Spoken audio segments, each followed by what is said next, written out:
अस्सलाम वालेकुम सामिअ किराम, मैं हूँ शादाब असगर। उम्मीद है कि आप सब खैरियत से होंगे।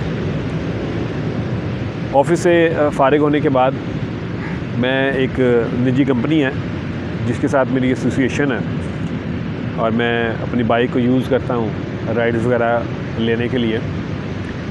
कल मेरी मुलाकात हुई एक शख्स से जो काफ़ी अपसेट लग रहा था मुझे, और बातों के दौरान जब उसे मालूम हुआ कि मैं अपने वीलॉग्स वगैरह बनाता हूँ,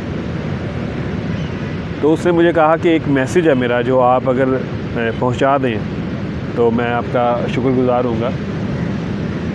उसने बताया कि कुछ साल पहले की बात है, उसके पास काफ़ी पैसा था, उसके पास एक फैक्ट्री थी गारमेंट्स की उसकी, और एक दिन वो गाड़ी पे कहीं से जा रहा था तो कहता है गाड़ी में म्यूज़िक लगा हुआ था काफ़ी ऊंची आवाज़ में।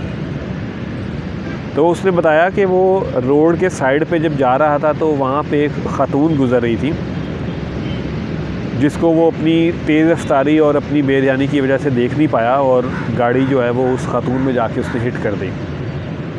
वो ख़ातून वहाँ पे गिर गई और उन्हें काफ़ी चोट भी आई, लेकिन ये शख्स जो बयान कर रहा था इसने कहा कि मैंने मुनासिब नहीं समझा कि मैं अपनी गाड़ी से बाहर निकलूँ और मैं उनकी तबीयत का पूछूं।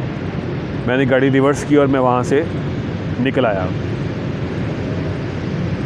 वो कहता है मेरे पास क्योंकि दौलत इतनी थी और मैं पैसे की फरावानी थी, तो मैंने इस चीज़ को बॉदर भी नहीं किया कि मैं इस बारे में सोचूं, और ना मुझे ये वाक़या दोबारा याद भी आया। कोई 8 या 10 दिन के बाद वो कहता है कि जब मैं सुबह अपने दफ्तर पहुंचा तो मुझे अपनी आंखों पे यकीन नहीं आ रहा था, क्योंकि मेरी जो फैक्ट्री थी उस पर आग लगी थी। रेस्क्यू टीम को मैंने कॉल की, लेकिन जितनी देर में रेस्क्यू की टीम वहाँ पे पहुँची मेरी फैक्ट्री जो है वो आलमोस्ट जल चुकी थी। काफ़ी लोगों से कर्ज़ा लिया हुआ था, बैंक से भी कर्ज़ा लिया हुआ था, तो उसको चुकाने के लिए ज़ाहिर बात है मेरे पास कोई और सोर्स नहीं था, तो उसको पे बैक करने के लिए मुझे अपना घर बेचना पड़ा। लेकिन उसके बावजूद भी कुछ लोग थे जो रह गए थे और उनके पैसे मैं नहीं दे पा रहा था, तो फिर मुझे अपनी गाड़ी भी मजबूरन बेचनी पड़ी।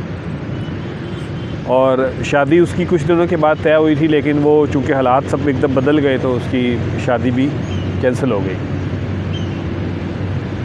वो कहता है कि मैं इस सारे वाक़े के बाद इतना अपसेट हो गया कि मुझे समझ नहीं आ रही थी कि मैं क्या करूं। मैं उसके बाद जो है वो नमाज़ें पढ़नी शुरू कर दी और अल्लाह से दुआएं करना शुरू कर दी, लेकिन मुझे ऐसा लगता था कि कोई चीज़ खड़ी हो गई है मेरे आगे आके, जो मेरी दुआओं को जो है वो अर्श पे जाने नहीं दे रही। तब वो कहता है कि मैं एक रात जब सोने के लिए लेटा तो मुझे याद आया कि मैंने ऐसे एक ख़ातून के साथ ज़्यादती की थी, शायद ये उसी वजह से सब हो रहा है। तब वो कहता है कि मैं फूट फूट के रोने लगा और मुझे समझ नहीं आई, और मैं पागलों की तरह जो है वो पूरे शहर में पिछले 6 या 8 महीने से घूम रहा हूँ कि शायद मुझे वो ख़ातून जो है वो मिल जाएँ, लेकिन वो मुझे मिल नहीं रही। तो जब मैंने उसको अपने बारे में बताया तो उसने मुझे कहा कि आप मेरे तवज्जुह से ना मेरा एक मैसेज काइंडली आप दे दें कि मैं हाथ जोड़ के उस ख़ातून से, उस बाजी से, उस माँ से माफ़ी मांगता हूँ कि प्लीज़ मुझे माफ़ कर दें।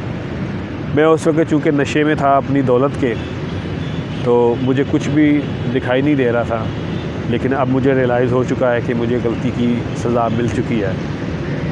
तो मेरी आपसे उस शख्स के हवाले से, मैं जो भी मेरी बाजी हैं, जो ख़ातून हैं, अगर वो ये देख रही हैं तो मैं आपसे गुजारिश करूँगा कि आप प्लीज़ उसको माफ़ कर दें, क्योंकि अल्लाह ताला माफ़ करने वाले को पसंद करता है। और दूसरी बात यह है कि गाड़ी चलाते हुए या बाइक चलाते हुए सिर्फ़ एक हदीस अगर हम जहन में रखें तो इस मुआशरे के अंदर इस सारी ट्रैफिक के मसाइल जो हैं वो उसके ऊपर हम काबू पा सकते हैं। वो हदीस ये है कि तुम में से बेहतरीन इंसान वो है जिसकी ज़ुबान और हाथ से दूसरे मुसलमान महफूज रहें।